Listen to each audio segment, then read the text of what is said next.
Assalamualaikum teman-teman, saya Mariam Aulia, NIM 1804026 dari kelas 5 CPGSD, Universitas Pendidikan Indonesia Kampus Daerah Purwakarta. Video ini dibuat untuk memenuhi UTS mata kuliah pengelolaan kelas di SD. Selanjutnya saya akan menjelaskan beberapa materi yang ada pada mata kuliah pengelolaan kelas di SD. Yang pertama, materi tentang tipe-tipe belajar peserta didik. Yang kedua, materi tentang prinsip-prinsip manajemen kelas. Yang ketiga, materi tentang pengaturan tempat duduk peserta didik. Sebelum melakukan pembelajaran, guru hendaknya mengetahui tipe-tipe belajar peserta didik. Karena setiap peserta didik pasti memiliki tipe belajar yang berbeda-beda. Nah, salah satu manfaat guru mengetahui tipe-tipe belajar peserta didik yaitu agar guru lebih mudah menentukan metode pembelajaran yang tepat untuk diterapkan ketika pembelajaran sedang berlangsung. Ada 6 tipe belajar peserta didik. Ayo kita bahas. Tipe belajar visual. Pada tipe ini, mata atau penglihatan memiliki peran penting dalam menerima materi pembelajaran. Ciri-ciri peserta didik yang memiliki tipe belajar visual yaitu 1. Lebih mudah mengingat apa yang mereka lihat. 2. Lebih suka membaca daripada dibacakan. 3. Dapat membaca dengan teliti, tekun, dan cepat. Tipe belajar auditif. Pada tipe ini, telinga atau pendengaran memiliki peran penting dalam menerima pembelajaran. Ciri-ciri peserta didik yang memiliki tipe belajar auditif yaitu diantaranya 1. Mudah terganggu oleh keributan. 2. Lebih suka membaca dengan suara yang lantang. 3. Lebih mudah mengingat apa yang mereka dengar daripada yang mereka lihat. Tipe belajar kinestetik.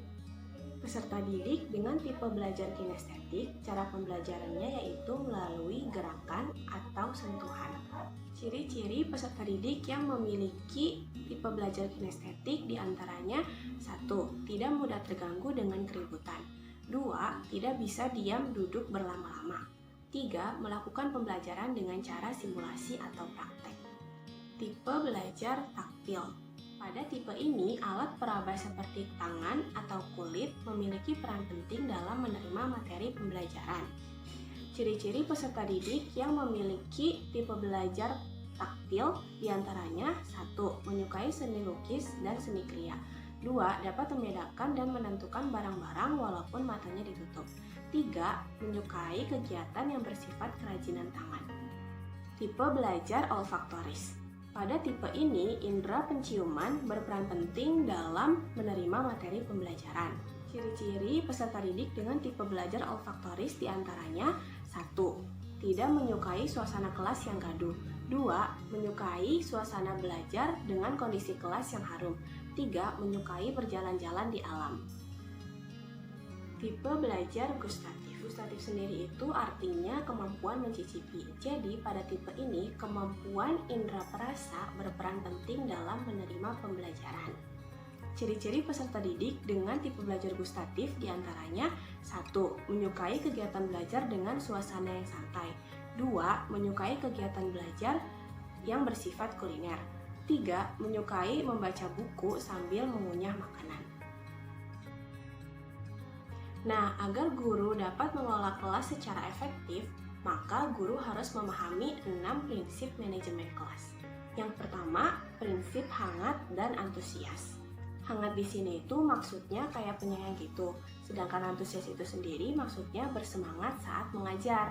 Karena kan kalau misalnya gurunya galak atau tidak bersemangat ketika mengajar, otomatis muridnya pun ikut tidak bersemangat ketika belajar.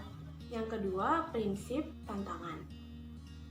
Tantangan di sini itu maksudnya tantangan yang dapat menggali atau menambah wawasan pengetahuan siswa. Contoh kegiatan yang dapat guru lakukan untuk memberikan tantangan kepada siswa diantaranya yang pertama, mengadakan evaluasi sederhana setiap minggu. Dapat dilakukan dengan cerdas cermat atau pertanyaan-pertanyaan singkat sebelum pulang atau sebelum istirahat. Yang kedua, bisa dilakukan dengan cara mengaitkan materi pelajaran dengan keadaan nyata yang ada di lapangan. Yang ketiga, prinsip bervariasi. Bervariasi di sini itu maksudnya gaya mengajar guru harus bervariasi. Tujuannya yaitu agar siswa tidak mudah bosan ketika pembelajaran sedang berlangsung. Yang keempat, prinsip keluasan. Keluasan di sini itu maksudnya keluasan guru untuk mengubah atau memadukan metode pembelajaran sesuai dengan kebutuhan siswa atau keadaan kelas. Jadi, misal seorang guru menggunakan metode belajar A, lalu ternyata metode tersebut tidak efektif karena siswa malah menjadi bosan atau mengantuk. Maka ketika mengetahui itu, guru harus segera mengganti atau memadukan metode belajar A tadi dengan metode belajar yang lain supaya lebih efektif dan tidak membuat siswa menjadi bosan atau mengantuk. Maka dari itu, guru dianjurkan untuk memiliki lebih dari satu metode pembelajaran. Yang kelima, penekanan kepada hal-hal yang positif. Penekanan pada hal-hal yang positif dapat dilakukan dengan cara memberikan komentar-komentar yang positif kepada siswa yang berperilaku positif maupun yang berperilaku negatif. Jadi, jika ada siswa yang berperilaku negatif, guru tetap harus memberikan komentar-komentar yang misalnya, jika ada siswa yang memiliki nilai yang buruk dalam ujian, maka guru lebih baik memberikan komentar-komentar yang positif seperti, nanti belajar lagi ya supaya nilai ujian yang selanjutnya lebih baik. Nah, komentar tersebut lebih baik daripada memberikan komentar-komentar negatif atau memarahi siswa tersebut. Yang keenam, penanaman disiplin diri. Penanaman disiplin diri ini tidak bisa dilakukan secara singkat. Penanaman disiplin harus dilakukan secara berkelanjutan atau terus-menerus agar nantinya dapat menjadi kebiasaan. Metode efektif untuk penanaman kedisiplinan diri dapat dilakukan dengan metode keteladanan. Metode keteladanan ini dapat dilakukan oleh guru. Guru dapat menjadi teladan yang baik bagi siswa dengan memberikan contoh-contoh perilaku yang baik seperti tidak terlambat masuk kelas, berpakaian yang rapi, berbicara dengan bahasa yang baik, dan lain-lain. Pengaturan tempat duduk peserta didik. Dalam proses pembelajaran, peserta didik pasti membutuhkan tempat duduk untuk melangsungkan kegiatan pembelajaran. Maka dari itu dapat dikatakan jika tempat duduk juga dapat mempengaruhi keberhasilan belajar peserta didik. Nah, tujuan dilakukannya pengaturan tempat duduk peserta didik itu diantaranya adalah yang pertama, membuat peserta didik mudah untuk menjangkau alat atau sumber belajar yang tersedia. Yang kedua, membuat guru ataupun siswa lebih mudah bergerak dari satu bagian kelas ke bagian kelas yang lainnya. Yang ketiga, memudahkan interaksi dan komunikasi antara guru dan peserta didik maupun antara peserta didik dengan peserta didik yang lainnya. Ada beberapa formasi tempat duduk yang dapat diaplikasikan di dalam kelas. Yang pertama, ada formasi tradisional atau konvensional. Formasi tradisional ini ialah formasi tempat duduk yang dipakai hampir di seluruh sekolah di Indonesia.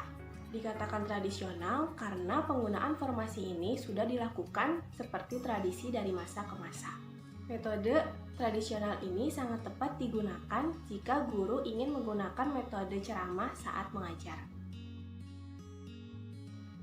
Yang kedua, formasi auditorium.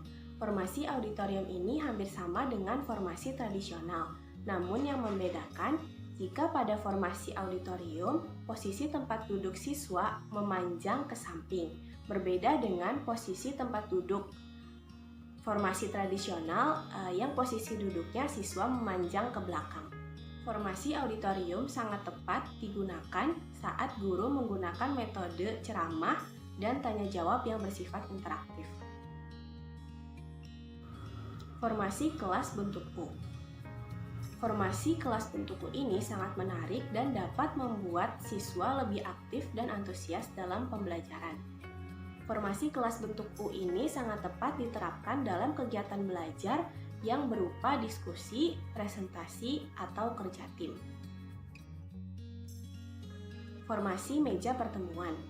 Formasi meja pertemuan ini dapat dilakukan dengan membagi siswa menjadi beberapa kelompok dan setiap kelompok memiliki meja pertemuannya masing-masing. Formasi meja pertemuan ini sangat baik digunakan dalam kegiatan belajar yang dilakukan secara berkelompok. Formasi chevron. Formasi chevron yaitu formasi di mana jarak antar peserta didik dan jarak antara peserta didik dengan guru tidak terlalu banyak atau tidak terlalu jauh. Hal ini membuat interaksi antar peserta didik maupun antar peserta didik dengan guru menjadi lebih intensif. Dengan begitu, peserta didik dapat melakukan kegiatan pembelajaran dengan menyenangkan, antusias, dan terfokus.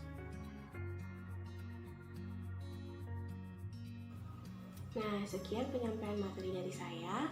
Mohon maaf bila banyak kesalahan. Semoga bermanfaat ya. Assalamualaikum warahmatullahi wabarakatuh.